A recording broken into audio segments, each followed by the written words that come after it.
Good afternoon. Before going, we would like to give a small greeting to the Italian colleagues that will leaving during the afternoon and anticipate to close the closing work that will be held by Fabio Biondi, our Artisti Director, Donatella Ferrante, Consultant from Italian Ministry of Culture, and Clara Antunes of Arte Mrede Portugal. In italiano, prima di iniziare con le session pomeridiane, volevamo salutare tutti i nostri colleghi e partner italiani che durante il pomeriggio per necessità dovranno lasciarci, e vi anticipiamo che quelli che sono i saluti finali e la conclusione dei lavori saranno svolti appunto da Fabio Biondi, che è il nostro direttore artistico, consulente del Ministero della Cultura italiano Donatella Ferrante, e Clara Antunes, che è la coordinatrice del nostro progetto europeo Stronger Peripheries. And then we move with the first panel of the afternoon with Ania Pleticosa, and I invite here, there is, you're already there. Kika Kyriakou and José Pestana. And the panel is singular, plural, noun. You can move. You can go. Hello. So basically my function today was to tell you something more about what we were discussing and talking during our roundtable under the subject of accompanying artists towards production. I was a part together with two moderators, Clara Antunes from Arte Mrede, who is also a project manager of Stronger Peripheries, and Daniele Del Pozzo, who is from the festival Gender Bender. Is he here, Daniele? Yeah? Oh, hello, ciao. I don't think you have to come, but if you want to, why not? And also our thank you. Thank you. So Daniele, and now Jovana, sorry. Jovana Karaulic from Faculty of Dramatic Arts from Belgrade, who were also supporter of this roundtable, and myself being Anja Pletikosa from Pogon from Zagreb.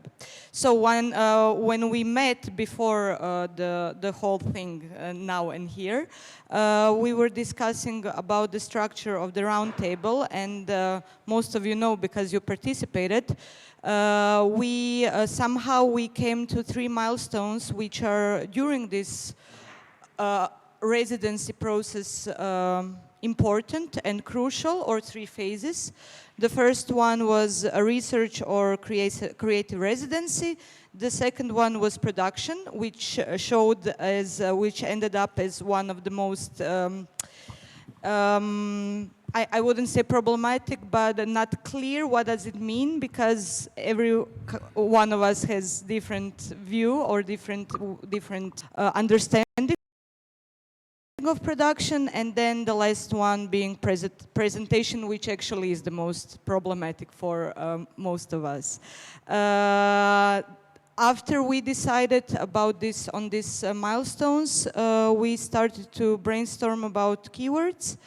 And then actually we came to the two tasks which participants got in order to better understand, but also argue and discuss about three phases of residency process. So the first task we asked you to do was to think about some keywords. Meaning concepts, ideas, and feelings. We were trying to insist on feelings, but somehow it didn't work so well. Never mind. And this was the first task for the participants. So to think about different feelings, notions, and ideas connected to these three milestones. And then after we gathered these keywords, we made so-called ecosystem of the or maps of the three milestones of the residency process, which maybe we can show them. I mean, you've seen them, but still I think they are interesting because they're going to show us also the differences between three groups of participants.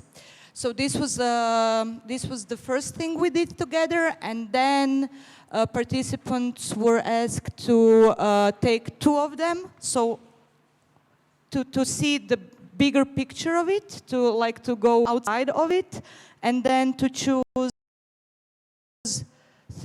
two of the notions and to make some kind of connection between them.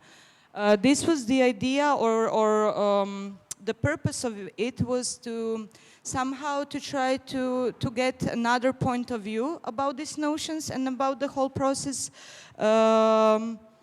And then at the end, we all in the group we were trying actually to make these connections more understandable and to explain them, to think about them, and to see what are some other alternatives ways of talking about the residency as a research process with these phases. So what happened?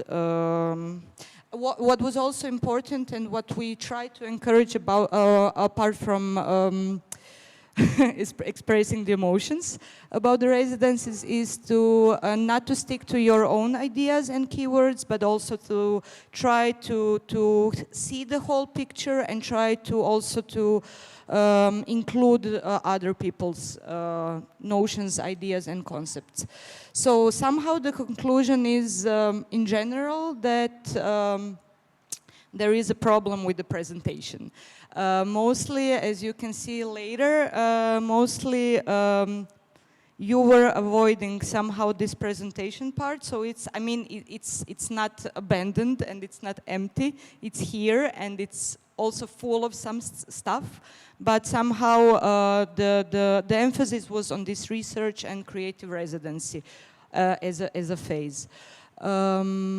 Also, some of the notions which were the most, maybe the most common were expectation and care and failure, which is quite interesting when you think about what is maybe the pressure of people participating in the residency programs.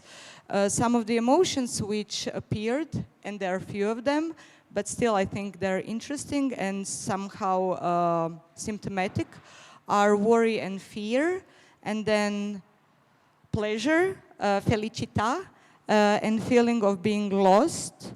And what was also interesting is that we talked about money just a little bit, which could be quite optimistic if you ask me. So, yeah, the first group, I don't know where it is now, like this one, okay.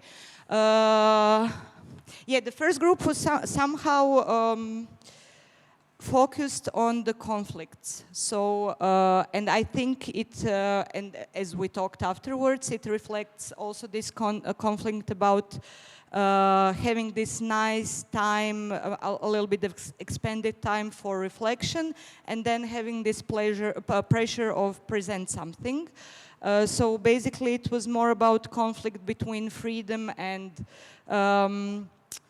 some fear of failure, and it was in this way of making compromises but still opening the space for your creativity and the time to do it.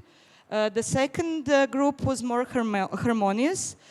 First, basically it was like all about the ideas, and then about the consequences of these ideas. I'm telling you this because I tried to, somehow we tried after we finished the whole thing, we tried to also to see the principle of thinking. And I think there these principles of thinking were nicely shown in this like schematic preview of our discussions, our together discussions.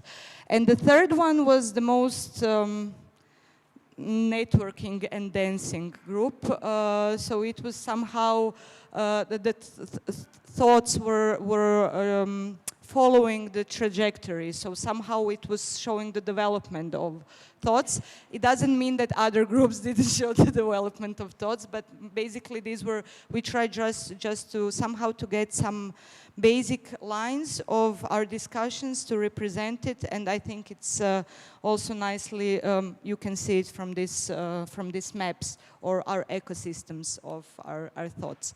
So I will now give you a couple of examples of what I found interesting, and then I will conclude with something. So, yeah, just a second.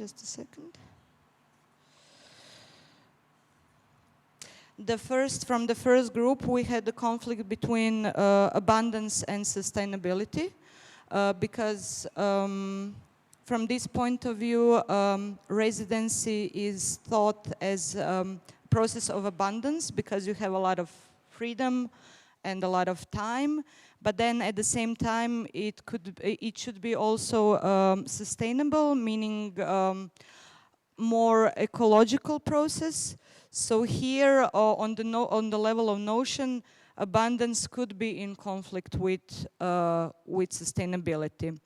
From the second one, the more harmonious one, even though this is interesting because it has a little bit of subversiveness, I would say, in it. There is a connection between freedom and pressure when it comes to relation between artist and organizer, which is built on trust. So we shouldn't always get the pressure as something which could lead necessarily to lack of freedom or lack of choice, but also as not the mechanism, but maybe as a trigger to direct someone towards some kind of result, not necessarily product, because we don't like to think about this in this way, but still I think maybe it's necessary in the whole process to have something which could be presented in some way. And the last one was talking about care and community, considering all the community which is around the residency process. So inside and outside. Inside meaning not only artists, but also, and not only curators, but also technicians and administrative staff, but also some kind of, but also including people who live around the residential space. So this outer community, and we were talking about different perspectives of taking care towards each other and building some new non-capitalist social relations. One thing to add, when we were discussing these matters, it was important for us that you stress your perspective. So either you were artists or producers or curators or organizers of the residencies, but this was something which was also quite interesting in the whole building up of these ecosystems we try to make, and I think we managed it. I think that's all. Do you think it's all? Thank you very much, and I will let now Paolo speak.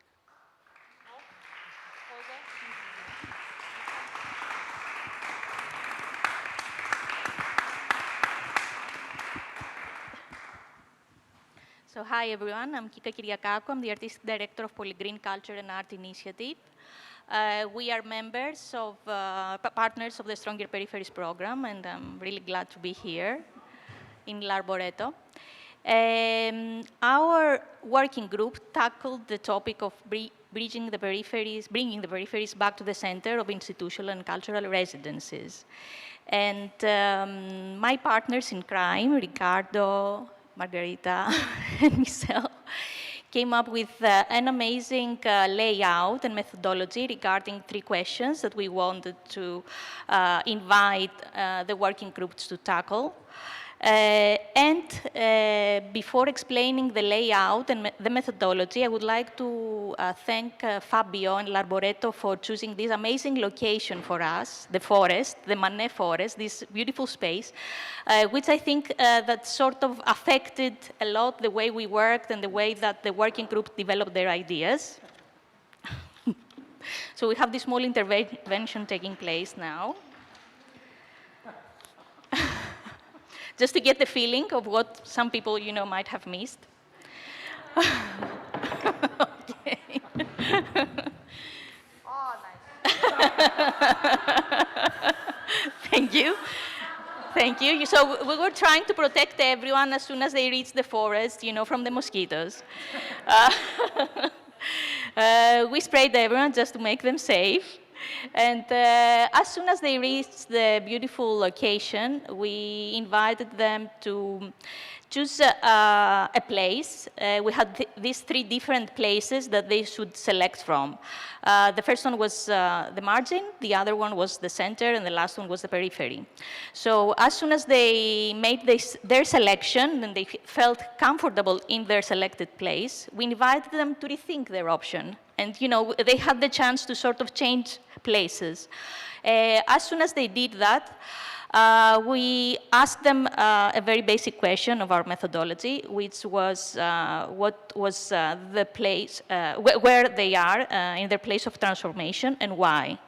So we posed that sort of question, and we also helped them, in a way to sort of define the transformation. We told them that it would be like a sociological transformation, or geographical, or political, or historical. As soon as the whole process, let's say, went on, we closed the whole part, the whole intervention with a question that you will soon listen from my friend Ricardo here. So we had 3 different groups as well, and I think that the first group that joined us were quite actually trying to find out what was happening there. I think it was, yes, they were quite amazed with the space, but they were also needed some very fragmented, very structured, instructions on what to do and how they should handle what was happening. So as soon as they sat down, we asked them, to sort of explain to us why they have selected the particular place, why they have selected, the center or the margin. What was quite interesting for me is to hear that the people that actually have selected the center at the first group felt that this was a place that they could reflect more on themselves. They could reflect more concerning their bodies, and they could reflect on their feelings as well. On the other hand, the people from the margin felt that this was a place that made them be nearer the unknown and near borders, whereas the people from the periphery, they felt that this was a place that transformation could take place, and it was a place that they could easily exchange position. In the second group now, the second group, in my opinion, was the one that felt more experimental. They were, I don't know, they felt they worked a lot out of the box, let's say. Because what they did is that they decided at some point to sort of create a 4th dimension, a 4th space. No one invited them to do so, but they took the initiative and they and they created this sort of 4th space, which was quite interesting actually, because they decided, yes, we want to be independent, we don't accept, your rules, Ricardo and Michel, but they also placed these sort of barriers. So they created the independent space where they could feel free, and think, but they placed barriers there, and which, at least for me, was quite interesting. So this, let's say, this new space, this new place where they could break the rules, and this new source of artistic background was for them, as they said, a place where they could create a connection and new relationship in the arts. They felt that neither the center nor the margin or the periphery could be something that they could identify with. They also said that this was also a place that they felt closer to nature as well. And that's why they sort of decided to do this unconventional intervention, and a place that could be closer to utopia.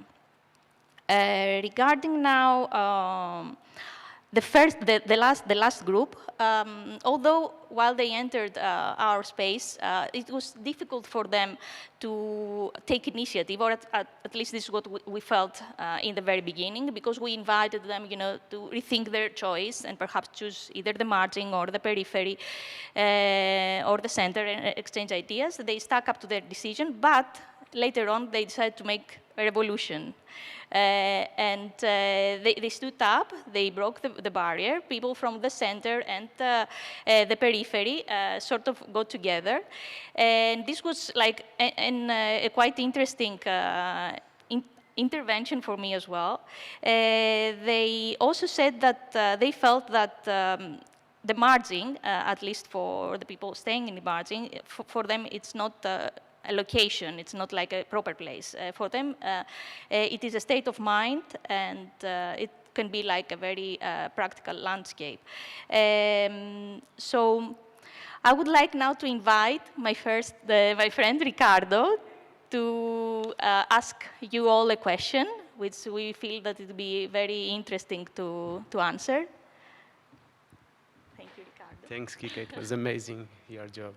So now I let you at the end of the happening this morning with the question, who are the ones who believe that the art and the culture are nowadays in the center of the transformation process. And we would like to invite the ones who believe in it to join us near the stage, and the one who do not believe the art and the culture are in the center of transformation nowadays to stay where they are. So please, I would like the ones who believe come here, and the ones who don't believe stay where they are. Sorry. And do you listen? No. Oh, okay, I will repeat. So at the end of the happening this morning, we ask you for you stay thinking about our last question. There is, if do you believe or not that the art and the culture are in the center of the transformation nowadays? And now I would like to ask you, the ones who believe in it comes to join us in the stage, and the ones who do not believe that the art and the culture are in the center of the transformation, stay where you are.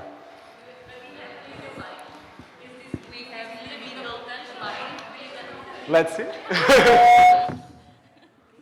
Almost falling down in the center.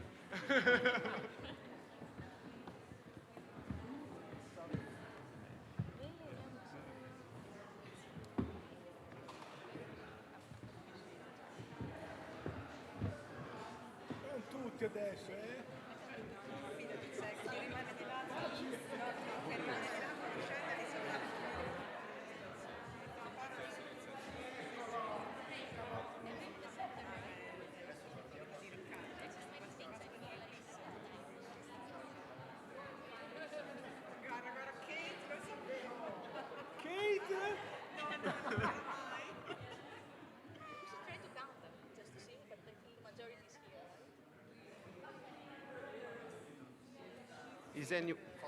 Is anyone start a new space?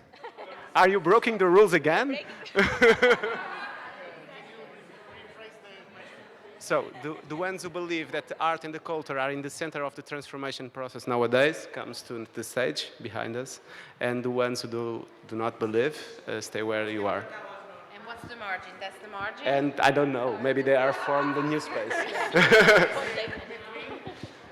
So since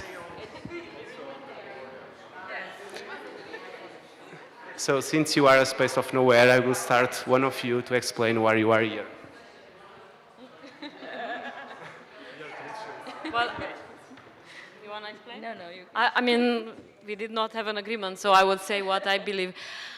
I'm with you in belief. Like, I believe that it has the power, but honestly, I do not believe it lives that potential. It is not entrusted with that potential, so that's why my first choice was there. But then I feel, okay, being here is maybe there is a chance that we, connect these two worlds. So it's an optimistic perspective, okay?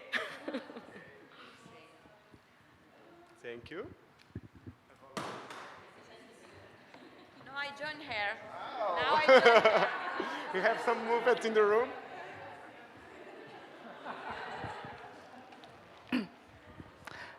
So I'm here, also sitting as an artist, that as much I would like it to be,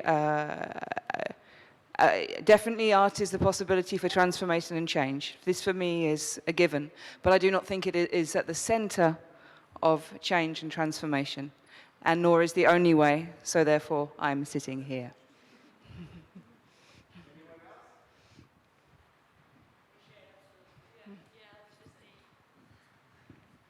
And now you? Non è detto che la Well, transformation is not always good or bad, right? You don't know if it improves or worsens.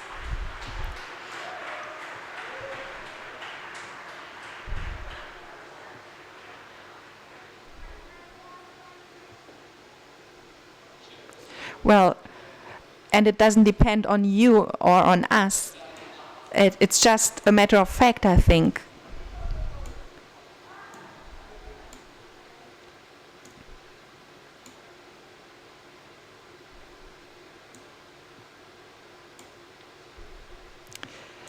Maybe the transformation is good, or maybe it could be also roast. So let's see. So thank you, everyone, and let's get back to our places.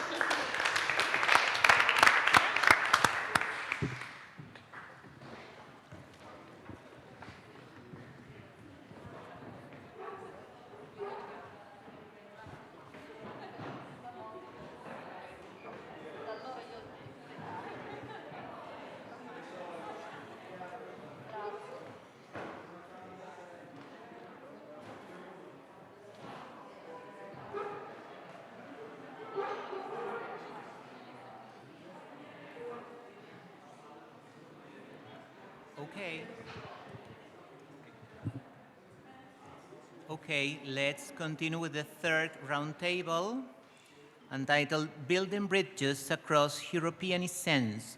It was organized by Corina Bussea and Davide D'Antonio, and originally who was going to tell this summary to all you was Alma Selimovic. It's evident I'm not Alma.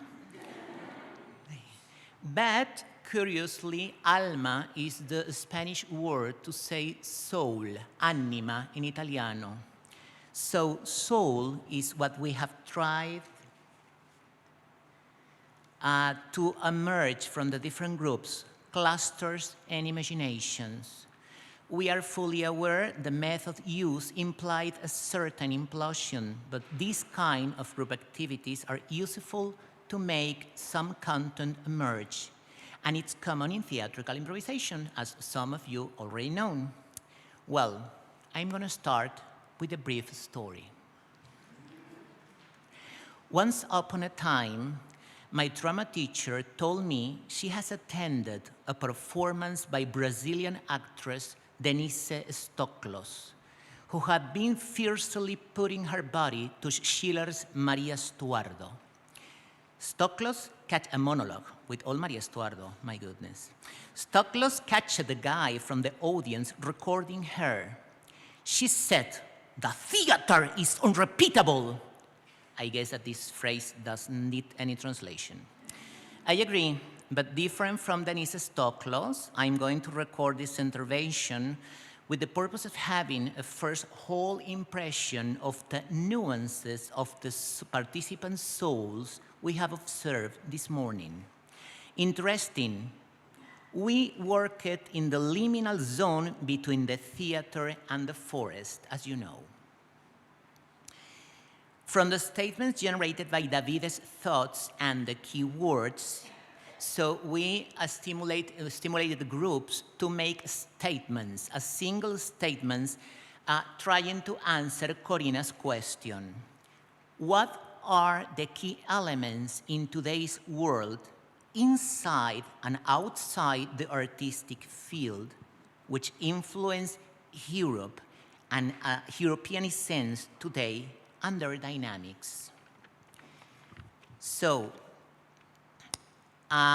it has been curious because the different groups have worked in a very different way. I mean, as you already know, we stimulate people to organize the contents in 3 clusters, but in the first big group, no one wanted to work in the most general cluster, and it was interesting because sometimes it called my attention, at least, because sometimes we have more capabilities that we already believe in to work and to cope with some general issues for our society and our culture.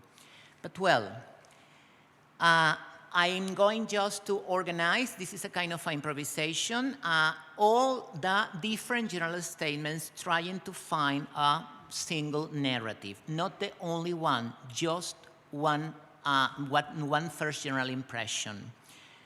First question, a wonderful idea. Utopia as overcome dialogue between differences and place for artistic and politic action. In artistic residences, we work with what hasn't existed yet. We work with the future, and that future is at hands of artists and curators and organizers of artistic residences. We work with as is not existing right now. And utopia is a wonderful word to think about. Of course, in order to make it reality, we have to overcome the social gaps. We have a micro and a macro responsibility. And as a kind of poetical exercise, one group told us we have to think about revolution, re-evolution, evolving again, regeneration, and of course, not only individual, but also collective and political responsibility. Of course, First World has the responsibility to address urgencies. It's curious because we are in an ideal context and maybe we are isolated from the reality, but not go into this confusion. From this isolation, we have the strong responsibility of thinking about the problems artists should try to problematize, even to solve with their arts. Art can help to build a common language.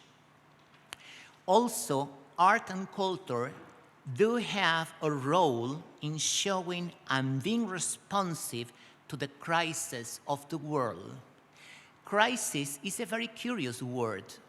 Its etymological sense is, of course, big problem, crisis, but also development. Krino in Greek, okay? I'm sure the pronunciation is not correct. But of course, apart from these general ideas, we have to think about the process. We mean, how can we get or could put into practice all these general utopian social responsibility, gaps to fill or to solve or just to jump over, with an awareness of entanglements, availability, and flexibility. These are instruments to go over ignorance and obstacles through mediation, dialogue, osmosis, and why not, contamination, with the purpose of reaching knowledge with freedom. This is a key point. Yesterday, Corina, in one of her interventions in one of the sessions, she said we were talking about, because a word was especially picky yesterday afternoon, the word privilege. And I was talking with Corina that, please, this is not a privilege, this is a responsibility. Every artist should have the right of having a residence in order to make possible thinking about the future. It's not a privilege. In a sense, we can say we haven't the privilege of being here, but we have been working almost 12 hours in a journey. It's really tough, really fascinating, so we have a strong commitment about it. So, of course, if we have to summarize what should stimulate an artist in everyone inside each of us is imagination and adaptation to desirable future. Of course, future is something that does not exist right now, but it's a paradox. It is in our hands and, of course, in our souls. And in order to also to make some general statement and in order to go into the end of this summary of general statements, we have to redefine the concept of identity, but with the respect of its complexities, specificities, and crossovers. It was interesting because this morning, the first task Corina and Davide asked for was to put in a very small, papers, to put our name on a map. And some of you had real conflicts to put yourself in just one place, and not only a physical or geographical place. For example, in my place, I was born in Venezuela, my father was Portuguese, my mother was Spanish, and in fact, my family is a kind of United Nations, concentration. Well, let's avoid it. Let's keep the details. That's not the moment. And it was very funny because, and also some of you put not only the geographical place, the exact and concrete geographical place, but also the place you are dreaming of. The emotional place that maybe or maybe not is tied to the map. Some places, I'm sure, were not in the map. And it is interesting too. And finally, building communities, including identities in order to create new bridges, is a statement that, at least in my first organization of contents, can be useful to organize, to rethinking, to revisit the work we are supposed to do. Let's finish with a fragment of one of the most shaking plays I have ever seen in my life. And I remembered this morning. Odin Teatret's Eugenio Barba's Chaosmos, the door ritual. A character called the man, this is a free translation, the man from the periphery had been knocking at the door, incapable to trespass the threshold. At the end of the play, the death told the man from the periphery, this door had been opened to you. Just keep this image with you. Thanks to all you for so rich contents and commitments. Thank you very much.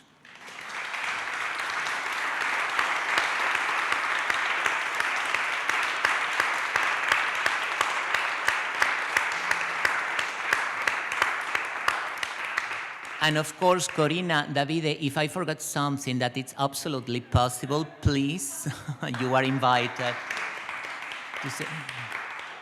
I'm not sure, where are you? Okay, Davide. Okay, Corina. Corina, so if you want to add something, or one of you, no? Okay. Well, I have recorded it, and for the organization, the idea is to be capable of typewriting, and in order to send this summary, I don't know, Clara, how it's going to deal with it, but well, I have all the material, okay? Thank you very much.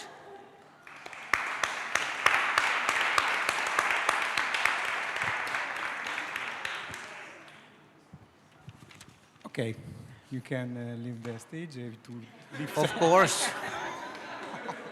If you want to stay there, there's no problem.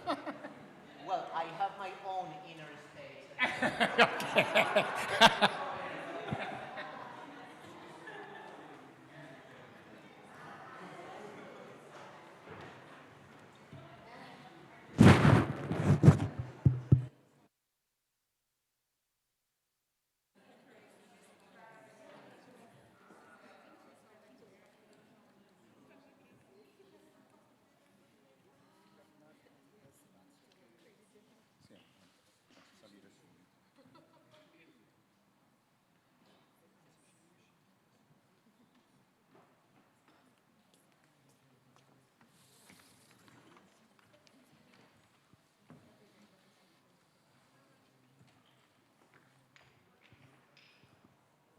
Okay, in order to gain a little bit time, we can move on with the next session. The title is A Certain Idea of Europe, and I call here on the stage the speakers. Marijan Kzetovic from Faculty of Dramatic Arts, Belgrade, and Lorenzo Donati from l'Università di Bologna, University of Bologna.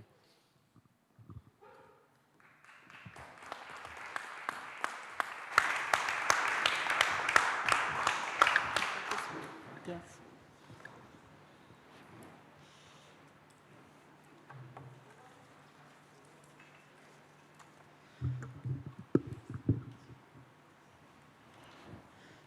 So thank you to everyone for these very intense days we are having together. And I'm very happy to be here in this place. That was a place where I was grown up as a researcher, as an observer, as a journalist. So I'm very happy to be here. I'm grateful to everybody of Arboreto, to Fabio Bondi and Simonetta first of all, but to everyone. My name is Lorenzo Donati. Yes, I'm a research fellow at Departments of the Arts at the University of Bologna, with working with Professor Gerardo Guccini, but also I'm a journalist, theater critic. I founded a journalistic and education group called Altre Velocità. We are working with education and theater and performing arts critics. I've also worked as a project manager in the field of culture for municipality of Ravenna and some other private cultural institutions. So I'm very interested in this debates about residencies. So the basic idea is to have a conversation with Marijan Kzetovic, who is a co-founder of Station Service for Contemporary Dance in Belgrade, and also some European projects and networks as Nomad Dance Academy, Balkan Platform for Development of Contemporary Dance and Performing Arts. Of course, she's a teacher at University Arts in Belgrade, UNESCO Chair in Cultural Management and Cultural Policy, and MAPE Erasmus Mundus program. She works, gives lectures and workshops in various topics related to self-organization, independent cultural scene, contemporary dance field, museum development, and she published a lot of articles and magazines and books. So it's very important for me to be here. And I think also to have a discussion about, I think, some of the basic question we are developing in these days from a periphery point of view, from an Eastern point of view, from a particular position in Europe as Belgrade and Serbia. We will talk about Europe, we will talk about network, and also cultural centers and some possible models of organization of cultural centers. I think trying to deal with the whole 2 days of our meeting. So I will start, Mariana, with probably the first and the most simple question, asking to you a presentation of your work, of Station for Contemporary Dance, what you have done in the past years, and what you are doing now in this particular position in Europe, in this periphery position on Europe. Maybe I will start with this, and the second question about this idea of, we were talking some minutes ago, of central, peripheric, margin position, because I think it's very, very simple idea. No? We can observe and describe a central performing arts system in Europe, of course, made of well-known artists, big festival, well-funded networks, and maybe a peripheric performing arts system. So from your point of view of a researcher and a cultural center cultural manager, are there any big differences between these two models of performing arts system, apart from the budget, of course? So thank you, Lorenzo, for this introduction, and thank you, L'Arboreto, for this invitation. I really enjoyed these 2 days being with you and talking and listening to the reflections on this actually important question that is maybe even more important than we believe right now. And thank you for inviting me to speak about this particular example of a certain form, a certain way of working in Belgrade and in the Balkan region. But before I start to tell you a little bit about it, because it's quite a big thing, quite a long story, I want to make sure that you all understand the context from which I am coming. So it's Belgrade, the capital city of Serbia, but also the ex-capital city of a country that used to be Yugoslavia. And I'm coming from the context which still is suffering from the huge abyss that was created with the wars and political, economic, and social crises in the 90s. So I live in a society which is still an extremely divided society, traumatized with everything that happened during the 90s, surrounded with or surrounded by similar societies in the whole post-Yugoslav region. But this context doesn't bring only bad things. It also brings something which is very valuable to me, to my work, and I believe also to the work of many of my colleagues with whom I work in the whole region. And this is the legacy and the heritage of Yugoslav social and political project, which means the legacy of socialism, the legacy of solidarity, the legacy of equality, the legacy of understanding that arts and culture are among the most important, together with education, among the most important pillars of a solid, prosperous, and future-oriented society.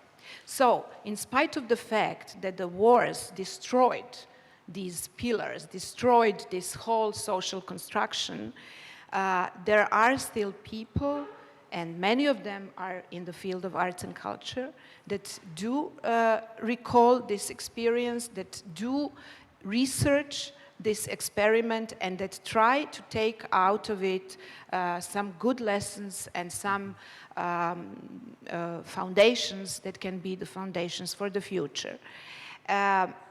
When we speak about my organization, Station Service for Contemporary Dance, it is one of those independent organizations, so non-governmental organizations that were created very quickly after 2000, after the final political change in the region, the change of the political let's say, atmosphere in Serbia, which was the last in this process in late 2000. And these organizations were responding to the very strong needs in the artistic field, in the cultural field, the need to have structures which will try to settle the artistic field in a different way, in a way different from the one that is established, that had been established by the public sector in the arts, in the field of culture. We are here speaking about these two systems of working in the field of culture. One is public sector, so with public institutions, theaters, museums, libraries, cultural centers, and so on, and so-called independent sector made of organizations that mostly work in the field of contemporary arts, that bring different ways of operation, different ways of managing organizations, different culture of being with each other, collaborating, and so on, and that are still, in Serbia at least, actually almost completely ignored by the policymakers. This means that we have very limited access to the public funding, although our work is a non-profitable work that is strongly mirrored in the needs of the communities and in the improvement of the life of different communities, and that are strongly committed to work as emancipatory spaces for different communities, smaller or larger. This position of being marginalized again influenced the decision of then quite small and young contemporary dance community to create their own structure. This is how Station was made, so it's an artist initiative. It was created together with artists, producers, theoreticians, and other people from the field of contemporary dance, with the idea to have a kind of stable space from which we will work in different directions and create proper conditions for the work of this community, because there was no, and there is still no, any public structure that works in the field, that deals with the field of contemporary dance. In other words, we are the lonely cowboys who try to really learn by doing, to rely a lot on international collaboration, and we can speak about it later because it's a very important strategy, I would say, of working locally, and to bring in a different culture of care, of solidarity, of equality, of horizontal organization. So that's how our structure was created. This structure doesn't have a director or a managing board. It's a structure of a group of people that changes with time, depending on individual, also parcours, professional paths. But all the ideas, all the planning, all the strategic projections are done as communal, collective decisions, which allow us to actually respond to the real needs of these people who are on the scene, who are active, who want to do something, who want to contribute, and who also want to do their artistic professional work. So with such big ambitions, we decided to open doors on all aspects of a socio-cultural circle or cycle of contemporary dance, meaning that we established a support, co-production support for the local artists, a residency program for international artists, one festival, publishing activity, research activity, a platform for development of contemporary dance with and for children, a platform to support critical writing about contemporary dance called Critical Practice Made in Yugoslavia, and so on and so on. So we set a lot of these lines of activity with the idea to engage different people with different knowledge, with different capacities and skills, so that we all together work, exchange, and let's say establish relations which will help all of us who work there to work in proper conditions, so that everybody has proper space, enough space, and chance to work and develop professionally. Another important element of this structure is this regional aspect of it. So from the very beginning, exactly in the same year when we established the organization, we also established this network called Noma Dance Academy, which is the Balkan network, the regional network, with similar organizations and also individuals who already then, of course, understood that it would be really stupid to waste resources and work only in these super small dance scenes, such as Serbian, Croatian, Slovenian, Macedonian, Bosnian. They are really tiny. They were really tiny.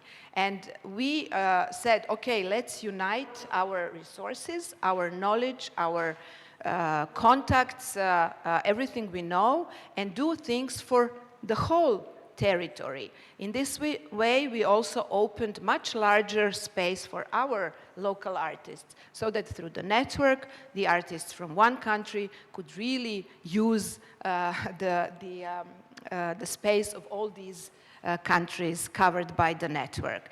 Of course, you can imagine that this was also another Yugoslav heritage, and the fact that we shared history, cultural space, interest, but also problems, serious issues, and so on and so on. So this Noma Dance Academy was one model of working together internationally or regionally for the sake of quality development, of quality changes, and of it was a strategy to produce these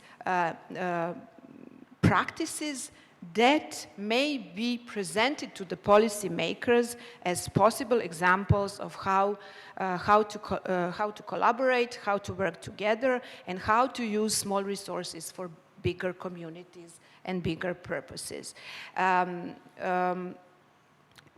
Noma Dance Academy is still today an example of this super interesting horizontal space, which again doesn't have a center, doesn't have a director, but rather sees itself as an experimental space for thinking our relations, thinking our changing political, economic, and social contexts, and adapting the ways we work together to these changing contexts for, of course, the benefit of people who belong there, who want to belong there. It's also interesting to say that this network has artists, so choreographers, dancers, performers, producers, curators, and probably some other people coming from other fields, but there is no any vertical structure who produces more important knowledge or whose job is more important. We look at this as totally equal, because everybody produces relevant knowledge which is useful for everybody else. So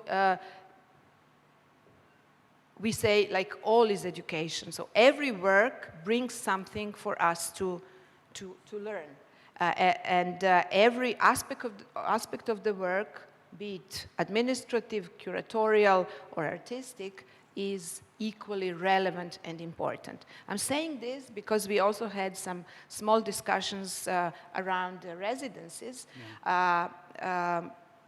where we could look at the residencies exactly as this kind of experimental spaces for practicing some different relations among all of us who participate in this process, and where we don't allow that certain roles are hidden or ignored or put as less valuable. So the residencies are safe places, just as our Noma Dance Academy network, which is informal, so it's not a legal body, is purposely keeping this status of an informal space exactly to keep its experimental character and in order to allow us to try different ways of working together and producing, of course, different kinds of products, performances, events, conferences, knowledge in all its different shapes. Shall I continue, or you want to find the focus again? I've got a lot of questions, so maybe I try to focus on some particular aspects, because we are talking of residencies and also, of course, residency models.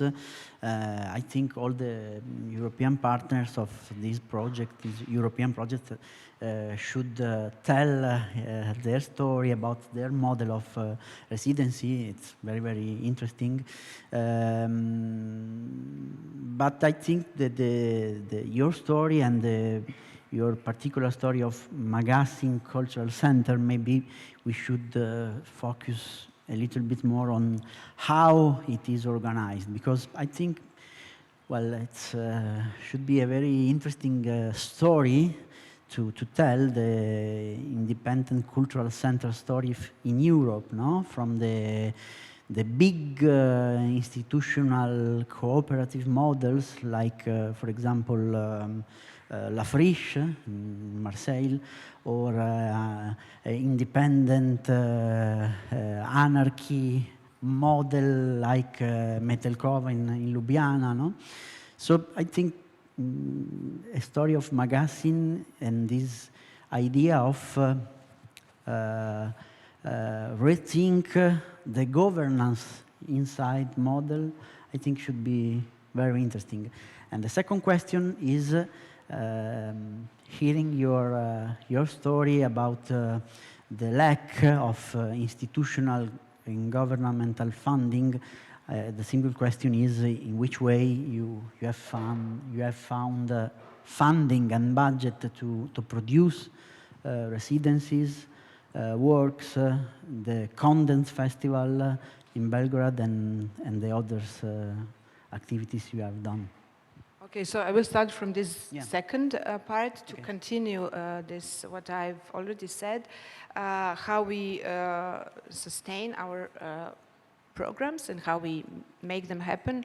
The most important strategy is actually this international collaboration, which is this way to make sure that our artists and our programs can happen in sometimes really hostile environment where none of the levels of public funding, the city or the Ministry of Culture, are not sensitive to not only us, but most of the critical contemporary artistic and cultural practices.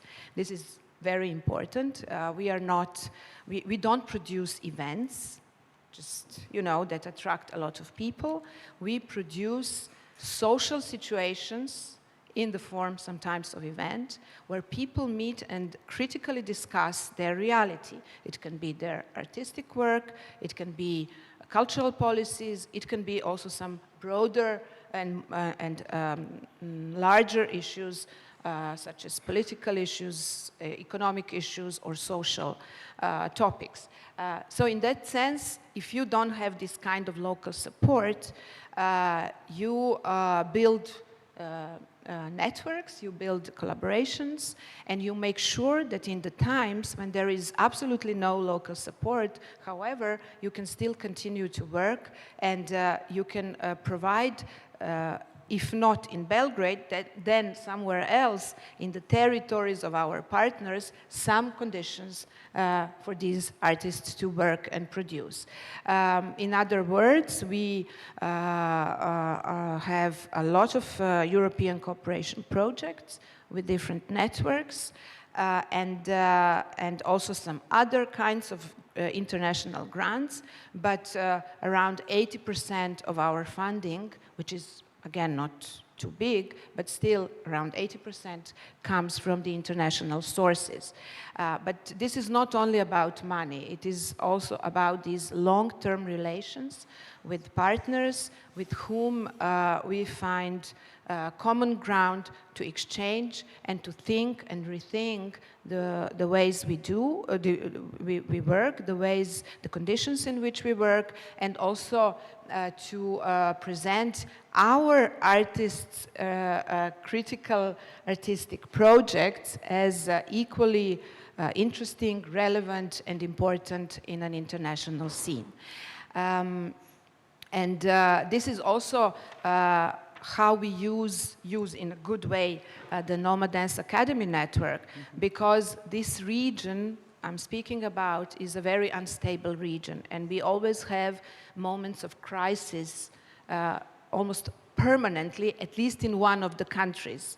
And in these moments, the rest of the network takes over the care for the partner from this country. And I can tell you that in many moments, it was the way to survive for Station in Serbia, but also for my colleagues in Macedonia, or in Bosnia, or in Slovenia, or in Croatia. So it's really like a mutual support network that has created something that I call affective alliance. So alliance of people that want to work together, that recognize each other's capacities, value, passions, and interest to be there, and on the basis of these values, this network works for now, I don't know, 17 or 18 years,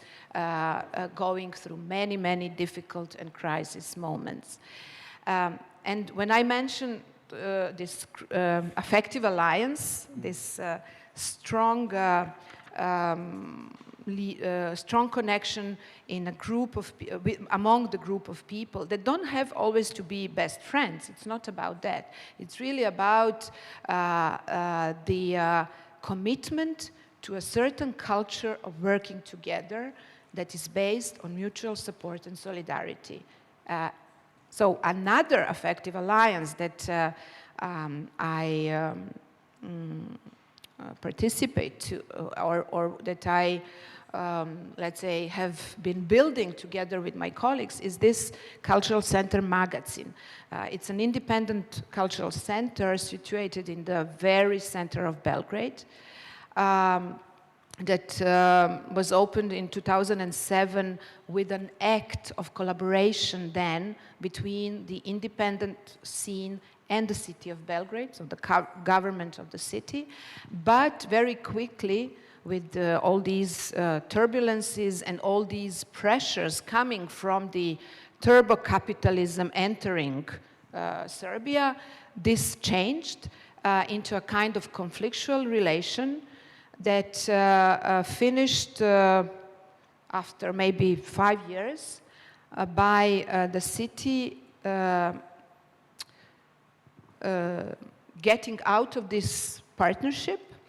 So the group of different organizations and artists decided to stay in that space without any contract, so kind of squatting it. But to build the way of operation of this center, which has nothing to do with the model of an institution, which means that this is a self-organized and completely self-managed center of different users, organizations, individuals, initiatives, temporary or long-term, who use the common spaces of different kinds. We have dance studios, we have gallery space, we have one big kind of gathering space, offices, workshops, and so on. So we use them on the basis of an open calendar, which is online, and everyone can check which spaces are free or busy and pick up a slot of time in the space for their purpose. It's all nobody pays anything there. All the programs that are produced and presented for the audiences have to be free of charge. And it's also the case of our festival, which is much bigger dance festival, but it's free of charge for all audiences as a statement that arts and culture can and have to be free and available to everyone. And this space works like this. So it's like a social and cultural space where there are different users, around 150 different users every month, producing around 2,000 programs per year of different kinds, from working processes to public programs, but based on the work investment of each user, investment of work, investment of knowledge, investment of skills, not of money, but of really different kinds of work. And the model of this center is not fixed once for all times, but actually is being re-questioned and rethought with time, regularly, on regular, let's say, assembly meetings, in order to make it appropriate for changing conditions and for changing needs. So it's a very dynamic process that really is engaging for different people, and those who take part in it are really those who understand it and who want to participate. Nobody is forced to do it. Those who don't like it, they just go away. But those who stay actually embody this kind of work, this kind of principles, this kind of collaboration. And I am sure that this is exactly the example of emancipatory cultural place that emancipate these individuals to think differently about how we work in the field of arts and culture, and then broadly how we work, how we exist in a society. And whatever happens with this space, these people will take away such an experience. So it's not a story, it's a real experience, real specific, concrete knowledge that they have gained and implemented while being there and working in such a space. I forgot to say that there are also some basic principles that are really important for the users of this space. These principles are that every religious content is not welcome, political party activities are not allowed, chauvinistic, nationalistic, right-wing attitudes, programs, messages are absolutely not allowed. All the rest, if it is related to contemporary arts and culture and also social activism, is very welcome. And one more thing, which I will add, this is where Station works, and this is where Station organizes its own residency program. And both for the local artists who work there and the resident artists, so international artists who come to Belgrade for different periods of time, from like 2 weeks to 3 months, they are immersed into a collectivity, into a collective situation where you are on the daily basis, you encounter artists coming from all fields like dance and theater and circus and visual arts and music and theory, but also you encounter people who work on different social initiatives, such as the Solidary Kitchen, which started during the pandemic times when a group of people started this action to cook food for homeless people and for poor people during the pandemic. Then there is an initiative to support migrants, because Belgrade was one of those centers where many, many migrants from the Middle East were coming on the way towards the west and north. So there was a support for those people.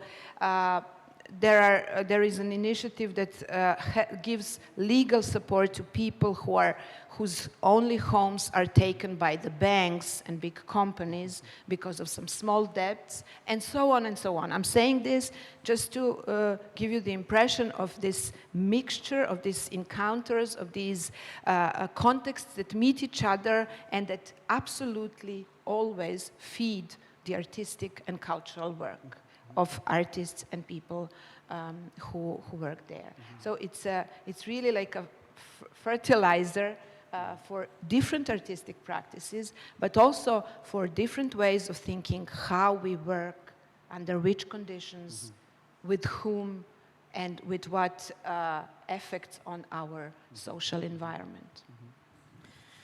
Thank you, Marianne.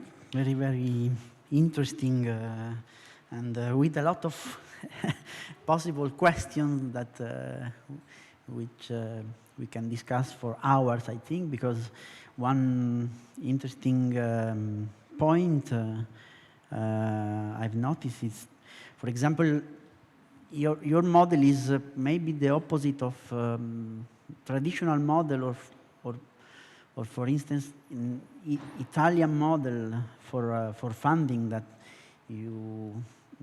first you have to have some municipal funding, then regional funding, and then national funding. You start from European funding, so it's very, very interesting. And the story of Magazine reminds me some very interesting stories about occupied Italian theaters. Maybe a story that it's no more alive in this moment in Italy, but I think there are some very interesting similarities with the big question that is maybe all the people you are working in this space and in this cultural occupied space need to have work outside this space to have money, no? So it's very, very. Yeah, maybe I should add this element of how all this is produced in Magazine. Every organization or artist fundraises for themselves, for their own projects. But actually, they use this space of Magazine to work, but also to share the resources they have. It's also very interesting because it happens sometimes that some people get funding in different places and some don't. So those who get funding, they support those who didn't get any funding. This was also the kind of agreement, like a collective agreement, when stations started to work as an organization. We were totally aware that the cultural funding was peanuts, so very small. But we were also aware of the danger to enter this kind of competition, you know, where we would compete with each other, station, other artists, other small organizations, where we so become enemies, let's say, in these situations to each other, competing for super small grants. So we said, no, we know your game, we understand your game, how to separate us and how to make us feel that we are enemies to each other. Instead, we said we have to be really solidary while competing for this little grant. So those who don't get support are supported, helped by those who get grants. And this created a completely special atmosphere on the scene where artists help each other, work with each other, share resources of all kinds, recommend each other, connect them with their own international networks and so on. This is really not comfortable for the policymakers. It's not comfortable. They don't like it. They would prefer that we are super, that we compete with each other, that we are afraid of each other. That's more comfortable for them. So this is one little resistance strategy, the way to resist to these really oppressive structures created by the neoliberal cultural policies. I'm sure we all share this feeling, and we know how it works, and we know how these structures are used also as instruments of control over the field, over the people, over the institutions. So we, in Belgrade, I can say we are aware of this, and it's a really long and interesting story about these different strategies of the independent scene opposing to such processes. Yeah. Maybe this is a possible idea of Europe, no? We started from a possible idea of Europe. Idea of Europe is a speech and a little book of George Steiner, and we promised to speak a little bit about Europe, and I think this idea of Europe as an adventure that brings differences together, maybe it's a consolatory vision. Maybe we are facing with a really good idea of Europe, idea of a good Europe that brings together differences. And I'm not sure that it is a good tool to build the future of European people. I don't know. Maybe we need some concept more rough, more fierce, more savage, I don't know. Because this idea of good Europe may be something generated by the center. So I don't know, from your periphery point of view, if there's a possible idea of Europe that we could use for the future of Europe. Two small possibilities. From Franco Cassano,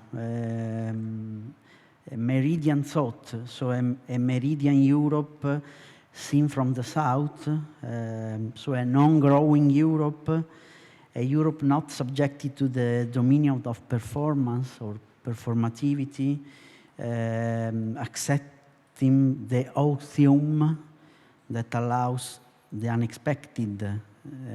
It's a concept from Gerardo Guccini in the past book of Nobiltà e Miseria on the residencies.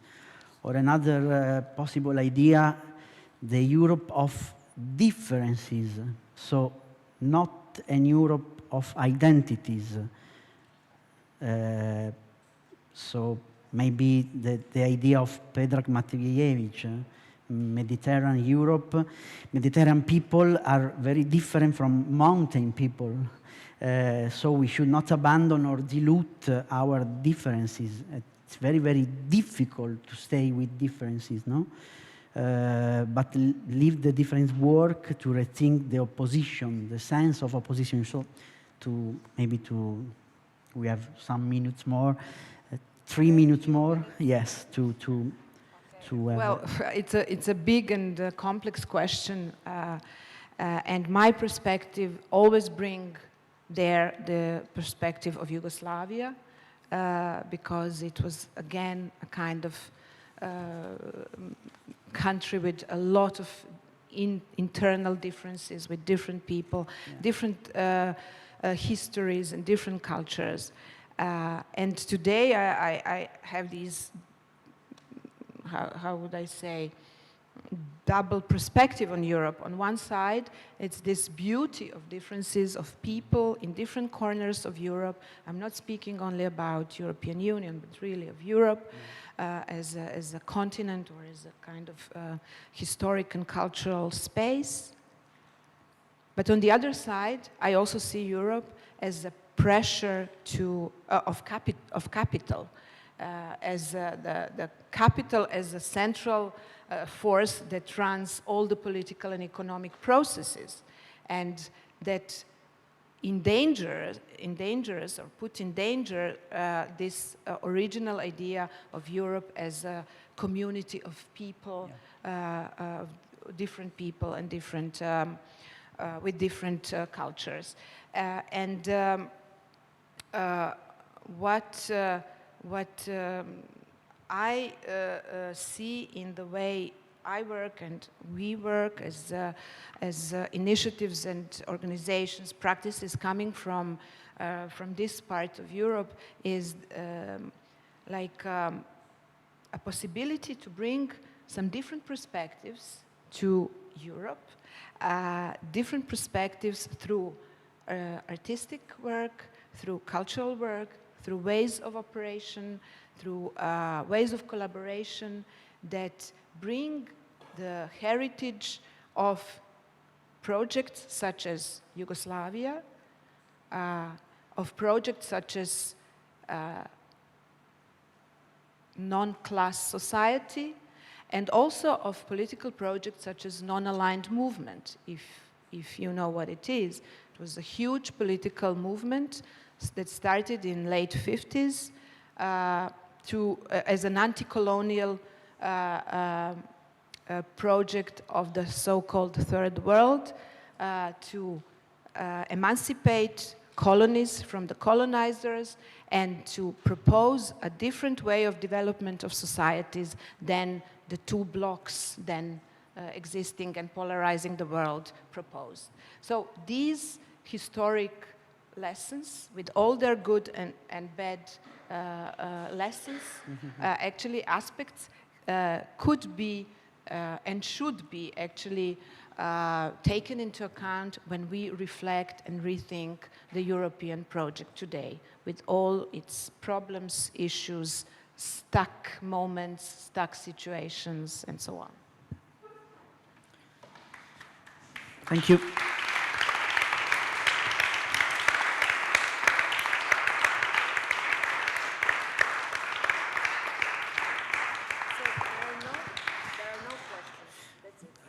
I think we don't have time for question, no? Or maybe yes? She had to go. I think she had because to go. she has a flight. So, so goodbye to Mariana that she had to go to take the plane. Thank you, Lorenzo.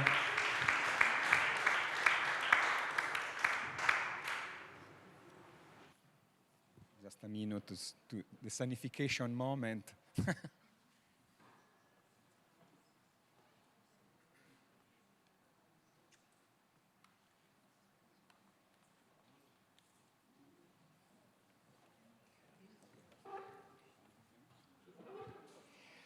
And we are at the next chapter of our exploration. There is the new session.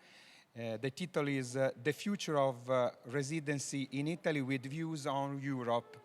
I call here on the stage the curator of this panel, Paolo Agnello, Emilia-Romagna Teatro, Teatro Nazionale Italia, Francesca Di Polito, president of Cresco, and Tomasz Kirenzuk, artistic director of Sant'Arcangelo Festival. Sant'Arcangelo International Festival.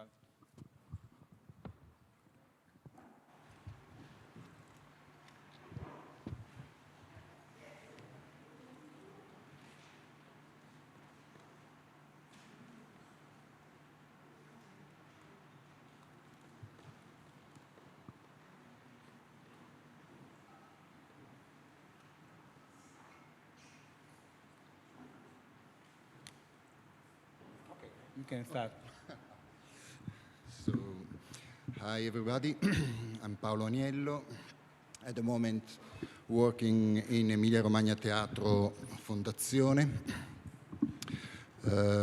but working in the field of performing arts since, almost 40 years now, so too many, probably. I will say my words in Italian, so for those who don't understand Italian, you can have your headphones on. Comincerò con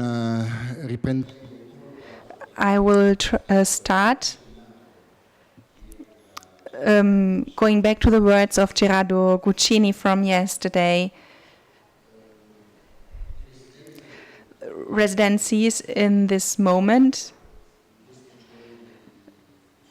as we said in these days, sorry, this is better.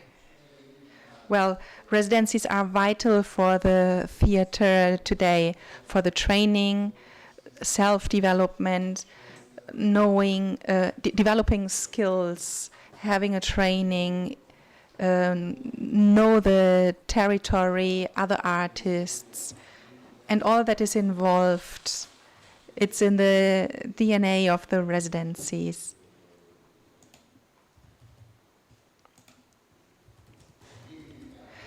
In Italy, the phenomenon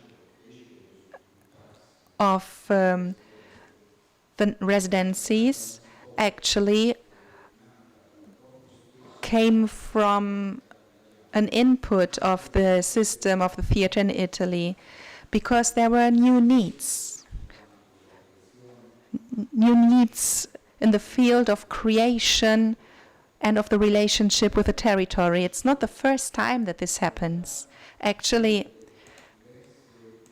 every time that there are different layers, if we think about archaeology, there are the different layers, and first there were permanent theaters, then private theaters. Actually, I'm talking about Italy. I don't know on the international level, but then we had here centers of production and of innovation, then the festivals, now residencies. All of these are layers, and one layer is put on top of the other ones in order to answer to new needs of artistic creation that have come up. New needs also in terms of the relationship between the different persons involved. Well, the theatrical system thus gives an answer when there are lacks, when there are voids. Well, each time when there are new realities emerging, well, that led to also giving up something old. Maybe there were agreements between the public bodies, but actually each time there was a need for new spaces, new forms of production, new processes of creation.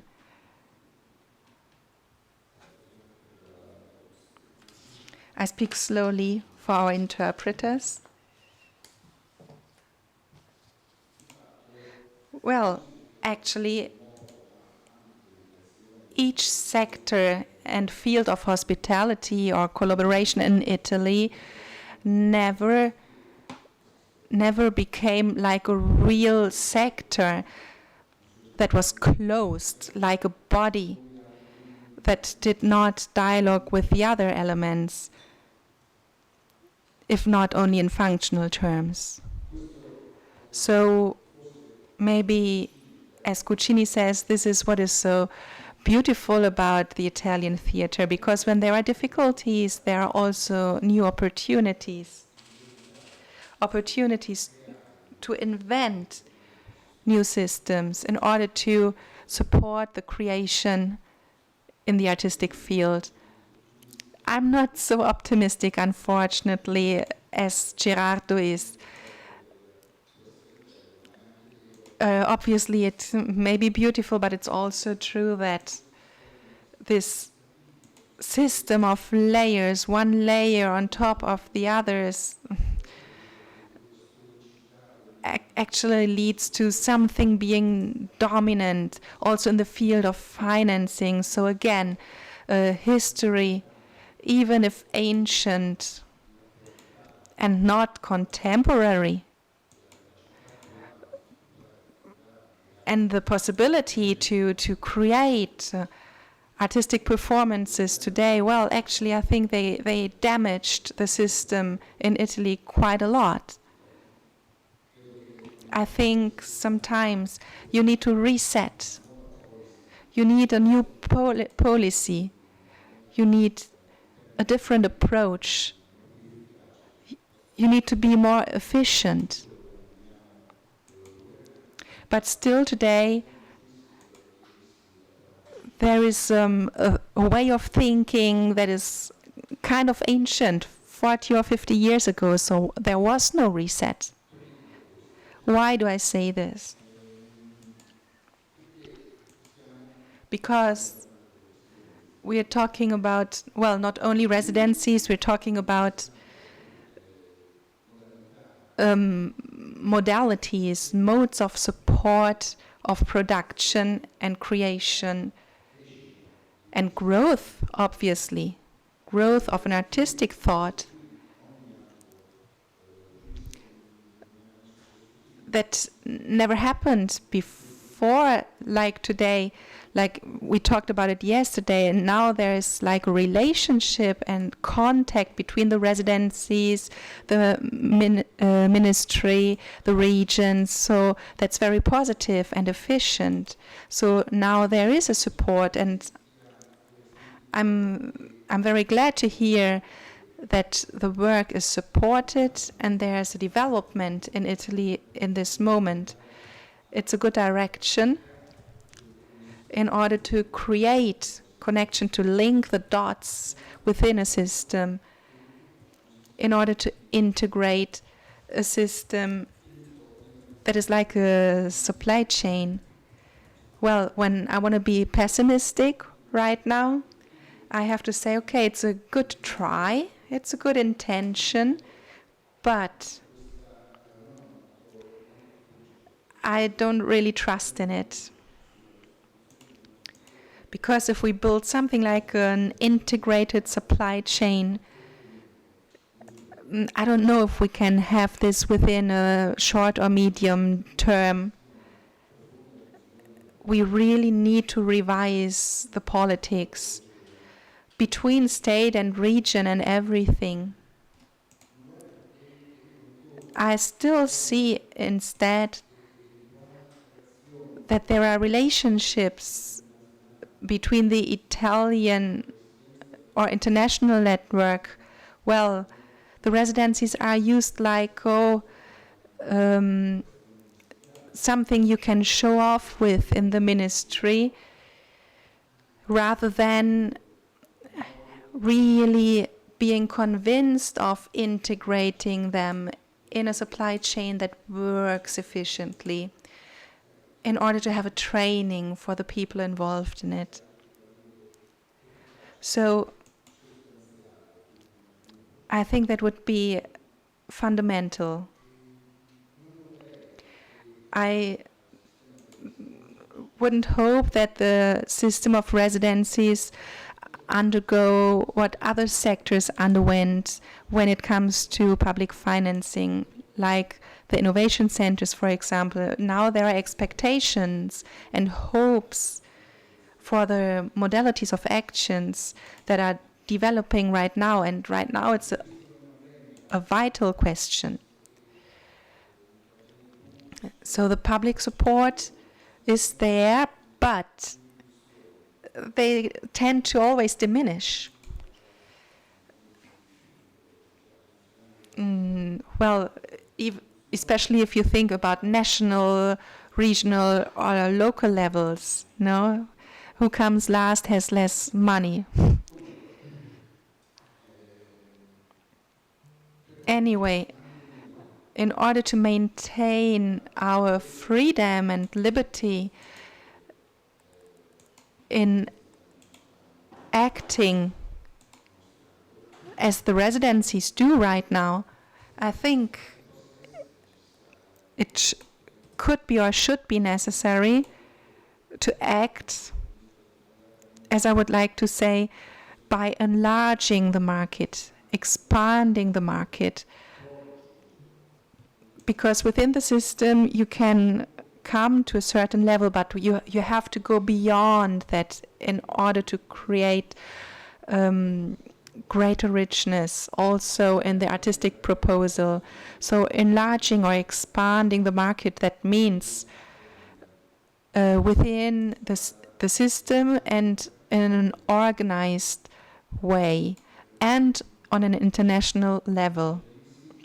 Easy to say, hard to do, obviously, because that means that there are new responsibilities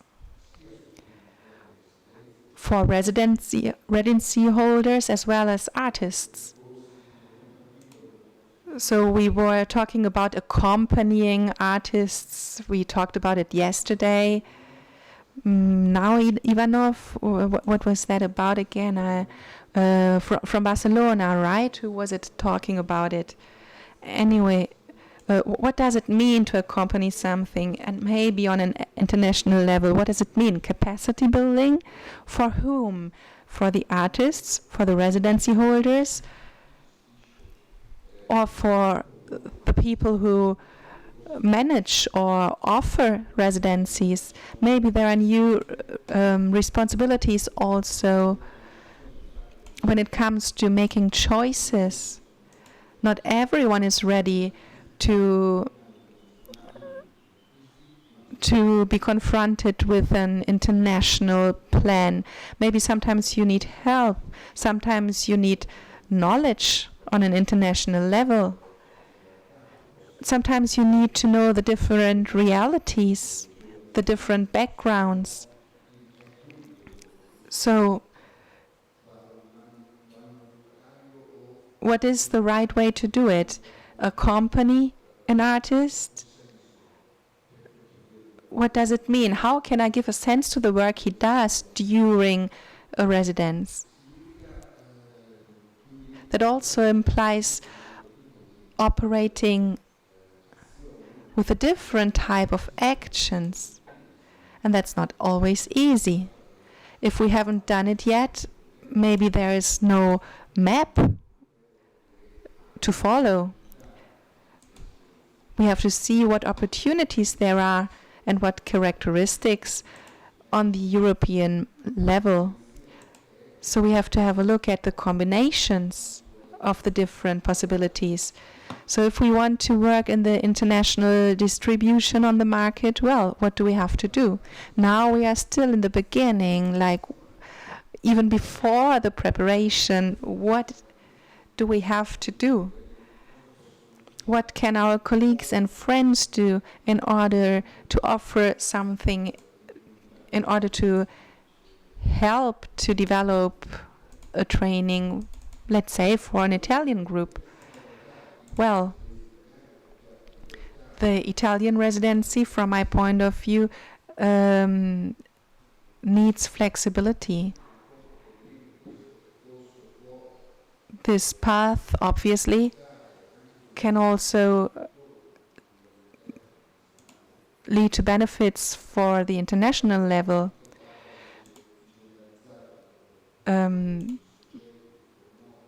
But for the producers or organizers, it is really important to connect to the system on the international level, so to create relationships. So actually there's a system of exchange. We know that very well, and it's not easy to sustain.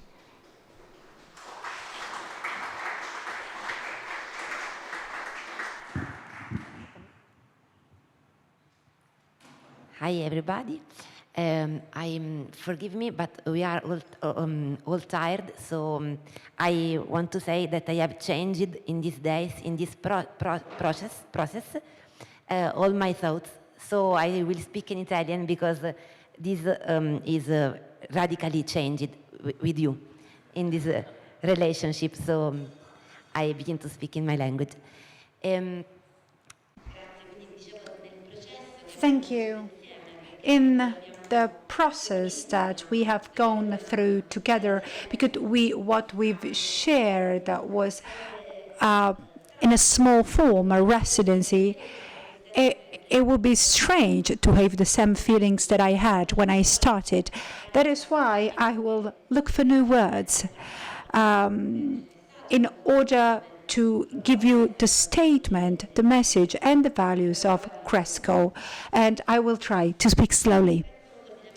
Cresco is a poetic and political network. And our way to see residencies is both political and poetic. Donatella Ferrante from the Ministry of Culture started our works talking about the cross-institutional cooperations between the state and the regions in order to revolutionize and alter our system. And the goal of this revolution was to put territories at the forefront. We have talked about the artistic value of communities in the framework of residencies.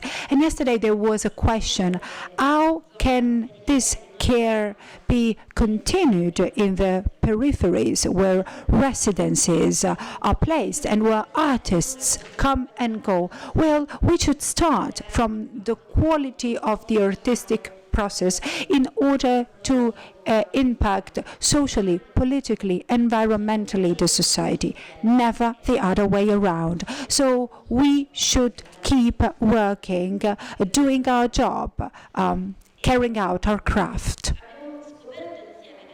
We have discovered together, and thanks to you, actually, we have discovered that residencies are in Italy a place where you can change your thoughts, when your thoughts are different from those of the market, from the logics of the market. During the round tables, a lot of different keywords emerged that were theoretically different from our everyday practice, but actually they are part of the daily work of artists.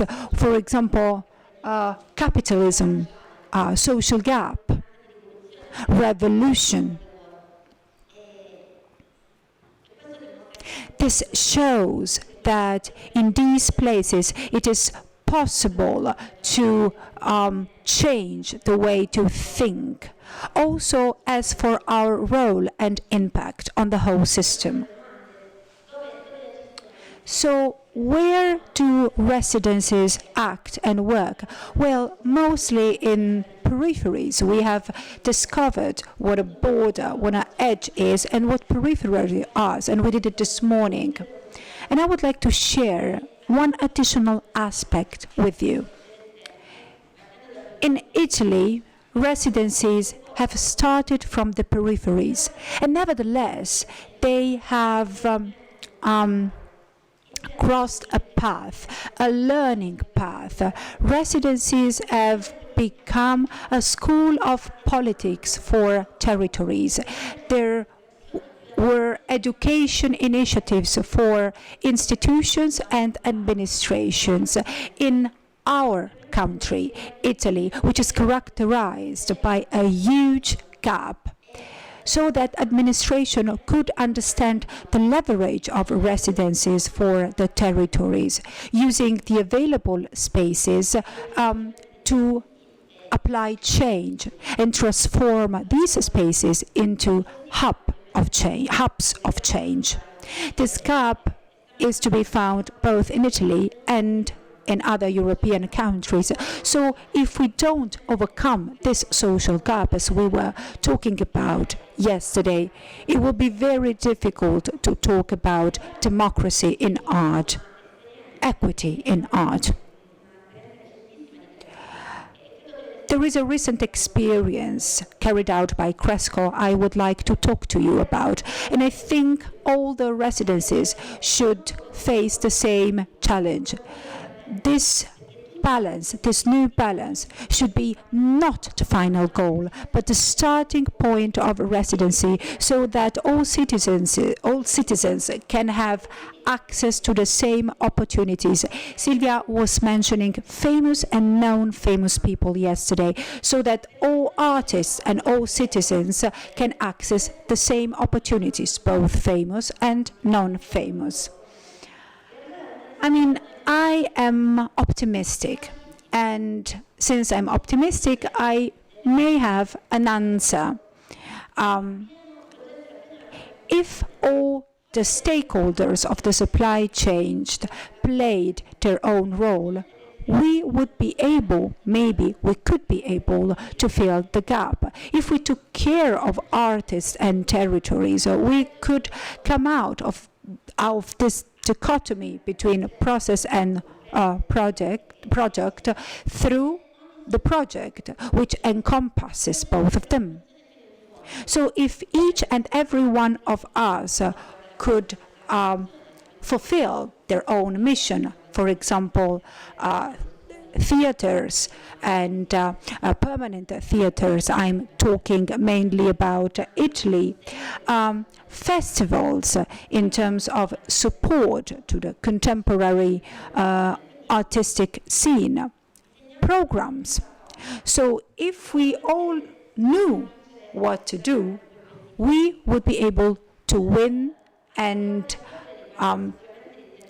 to replace pessimism with optimism.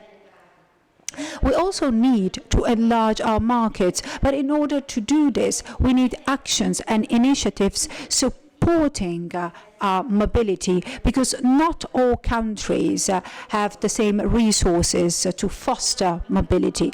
I would like to keep trying, being optimistic, and that is why I would like to mention an example. There was a boarding pass which came from the ministry with the goal of internationalizing processes more than products in order to create long-term strategies with an impact that can be measured on the long run. So what do we propose as Cresco? Well, an ongoing fund for mobility of performative artists, so that we can implement capacity building activities, networking activities, and of course residencies, so that we can have also the opportunity to host artists from Italy and beyond. While I'm telling you that, we try to find new solution. I think that we try to avoid the traps by being creative and inventive new solutions. But maybe it's in the streamlined processes that things happened. Unknown things happen in peripheries maybe, and they should be protected more. There is something I didn't want to mention, but I think that it's more relevant now. Lucio Argano is a master for many of us. Some time ago, he sent me an article to help me reflect on artist residencies. It was actually about visual arts. So residencies for visual artists created in the eastern part of the world and in many faraway places. Residencies have a dream, it was stated in the article, and they are committed to change reality with the instruments of art. And this is where I find utopia again. So maybe the sentence was kind of rhetorical to me, but it's in fact something tangible, because if we all embrace this utopia can become real. We need new strategies, new ways of strategizing and cooperating in order to create a social pact which is not only supported by a pact of labor. We have talked about the social conditions of the people working in the field, and of course this pact is important, but Fabio Biondi stated something beautiful, and I would like to thank him for these 2 great days. So in his opening remarks, Fabio stated that residencies in Europe have guaranteed, also during the COVID pandemic, a way to research, time to research, and dignity in the artist's work. So we do have a privileged way. So the actual labor pact is not really sufficient. We need a new labor pact in order to support this cooperation. Talking about residencies means talking about art, talking about social values, infrastructures, ethics.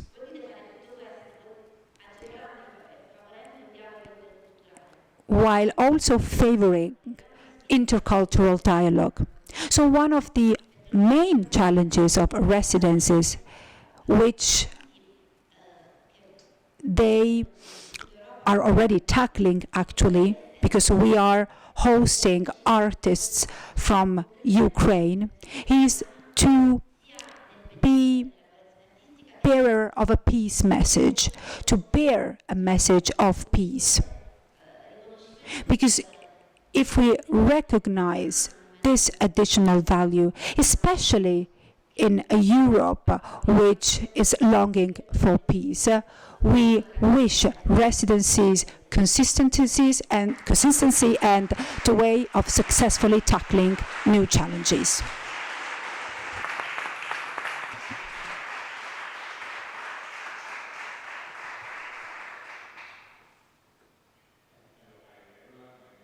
It's very nice to be here with you today. Thank you, Paolo, Fabio, Simonetta, for this opportunity and for this invitation.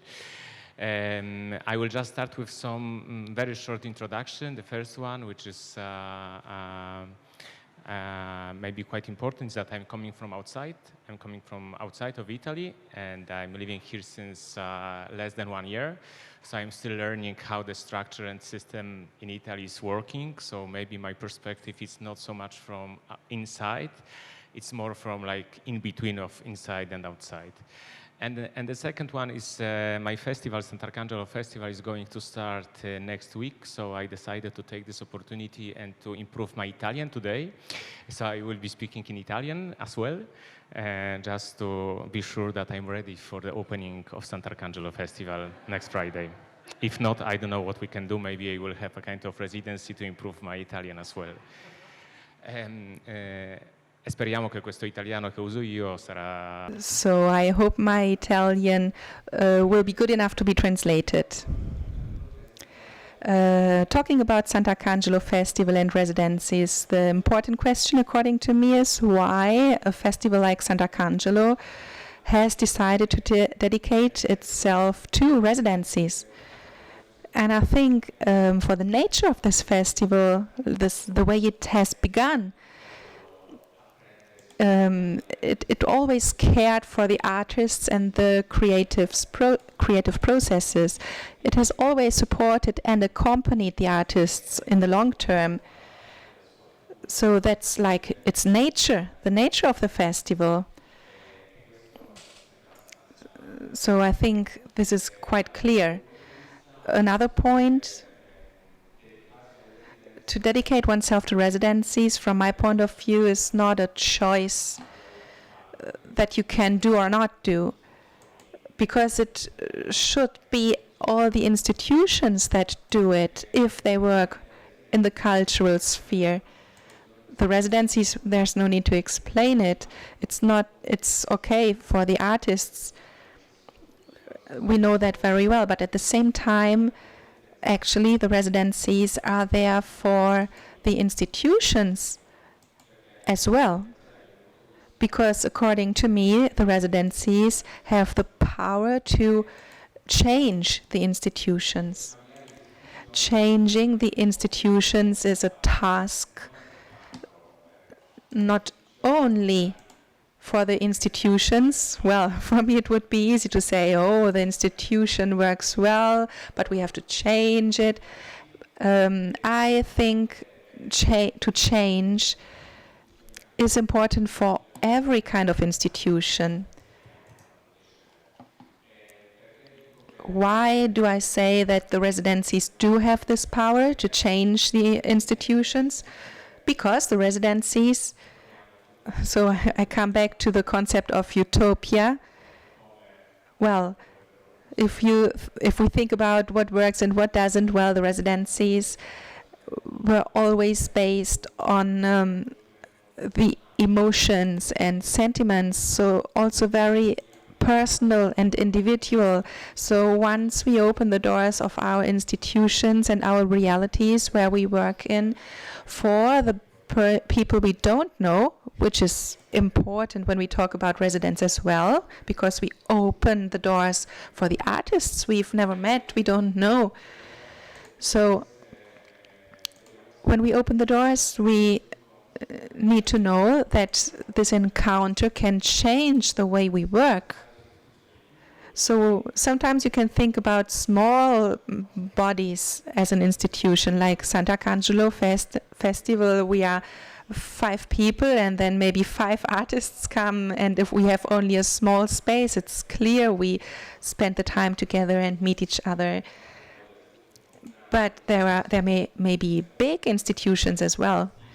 So if we want to invest the energies and the means we have at our disposal in order to support the artists, that's something we really have to vindicate. It's not only about sharing the space, give them a key and open the house.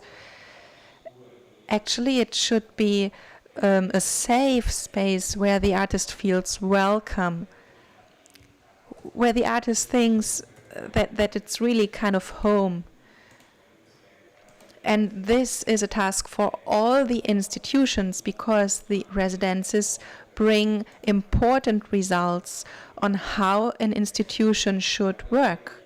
When it comes to the care of the artist, for example, when it comes to share the means, and also about choices and expectations. So, okay, there is like an utopian level when we talk about residencies. I think what is needed is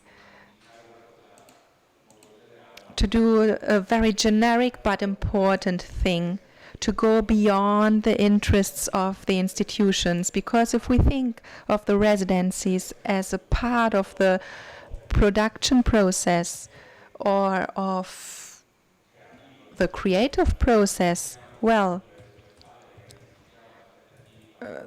already there are expectations towards the artists, no? And, well, then it wouldn't work. The whole concept wouldn't work. Instead, it's important to experiment, to try something new. Sometimes there can be a failure, not always there is a result. So it's not always so easy. So that makes me think of two experiences I had in the past 2 years in Poland, where I come from. 4 or 5 years ago, we started a project dedicated to emerging artists. We had an annual project about research. Let's call it a long-term residency, something like that. So it's also a way of imagining how you can have a residency, right? We all grow together here. So an artist could work on a project for 1 year, and the artists were totally free to do whatever they wanted during that whole year. And this process, this path, had different stages. Residencies, master classes, encounters with artists from the same or different countries, etc., etc. So there was a project and 1 year of time. And after 1 year, you think about new basics, new fundamentals. The institution that put in practice this project, well, the Polish government, I don't know why, supported us here. I don't know about the next edition. It seems it will be even better. But we invested a lot of money in order to implement this project. And the idea was really to see how to work together on a long-term basis. Not only from the point of view of an institution, well, also how the institution could really implement the project. Maybe an artist says after 10 months, well, we've been working on it for a year now, I don't like it anymore, I want to change. So is the institution able to say, okay, let's do it? Well, it happened, huh? One artist wanted to make a show on Kurt Cobain. In the end, instead he did something on a robot coming from Mars. But in the end, it was really good. So we invited the artists to experience this. And when they first came, they came really with a project that was like final already. They came with written texts and everything. That was their habit, right? Because that's coming from the system, it was difficult for them to understand that, no, this is not expected from me here.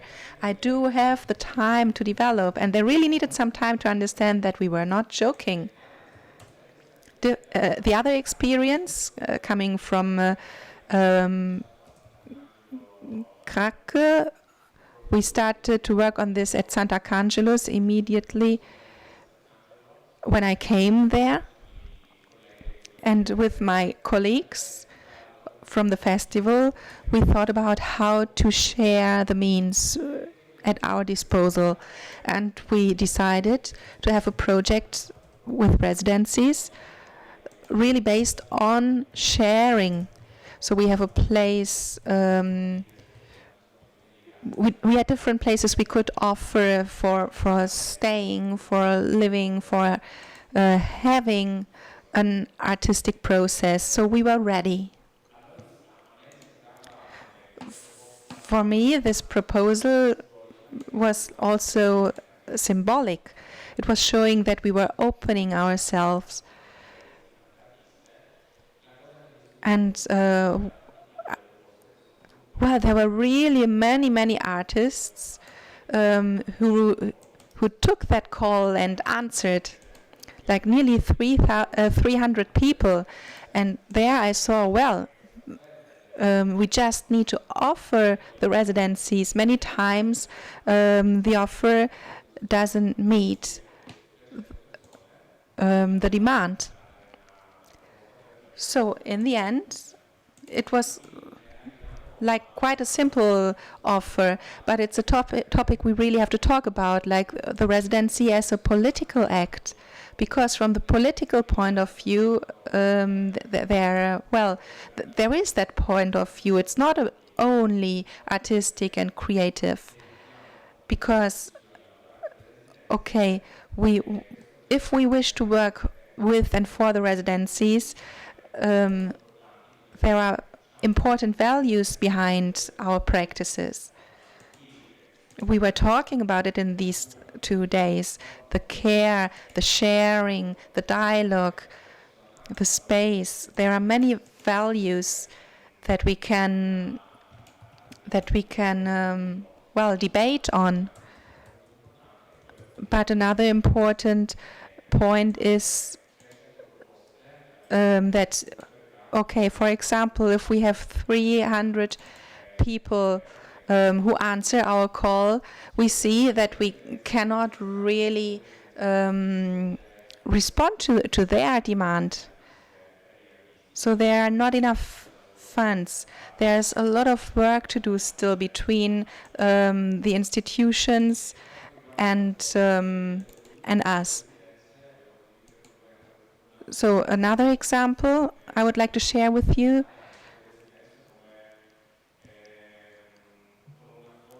The residency as a formula of activity that allows us to be quite fast when there's a new necessity, as today happens quite often, because residencies are fluid. So they are able to adapt to new needs.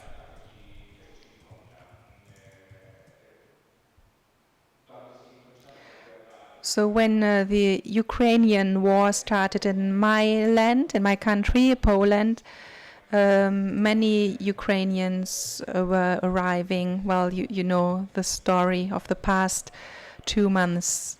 More than 3 million people left. And many of them were artists, and many came to Poland. Activists that work in the performing arts. And there's an institution, Theatre Institute at Warsaw. They understood that the first thing to do was to understand how many artists have took refuge in Poland in order to help them through a system. Obviously, there were many people involved.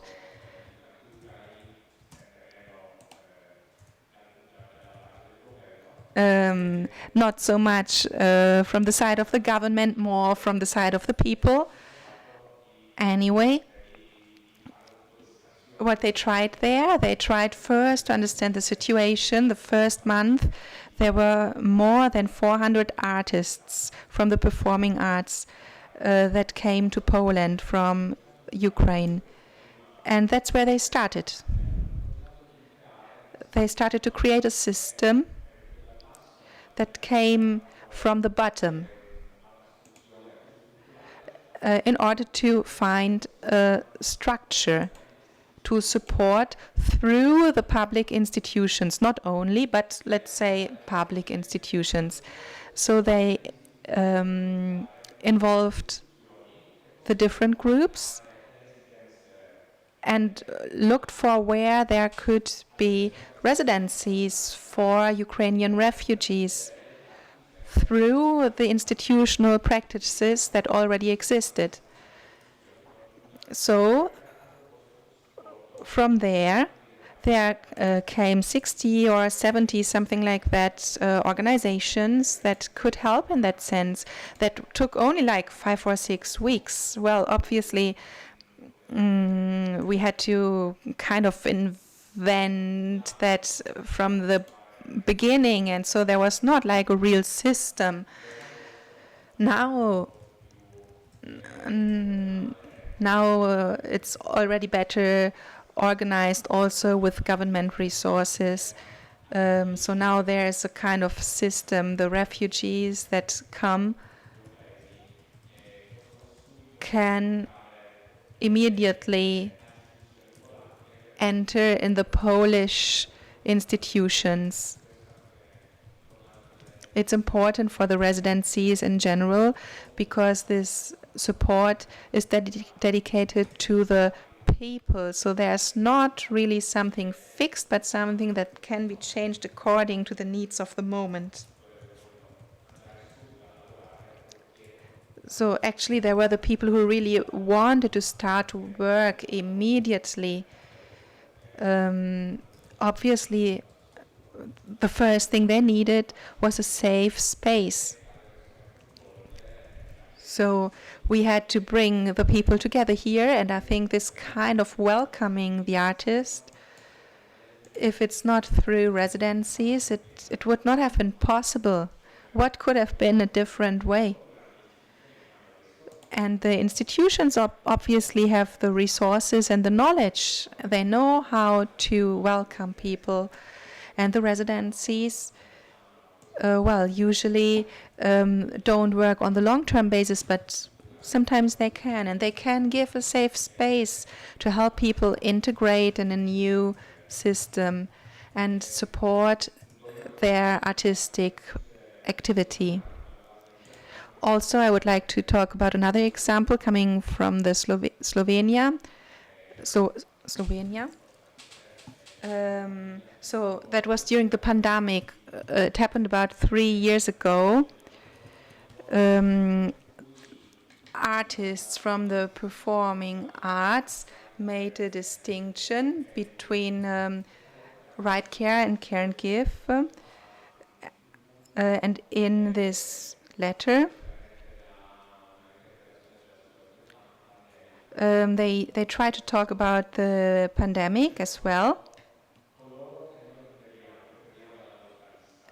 And sometimes we don't see that what was pointed out there, like the groups during the pandemic, some of them kind of disappeared. We didn't see them anymore. They became something like homeless, like refugees, because they were not welcomed within our systems during the start of the pandemic. Well, many just disappeared. And in this letter, it was asked, who is it we do not see? And I think the residencies also give the possibility to help here.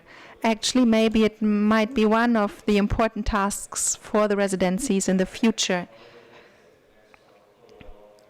to go towards the people we do not see. In order to do this, we need to create relationships, alliances on an international level too. Otherwise, I don't know how to go on.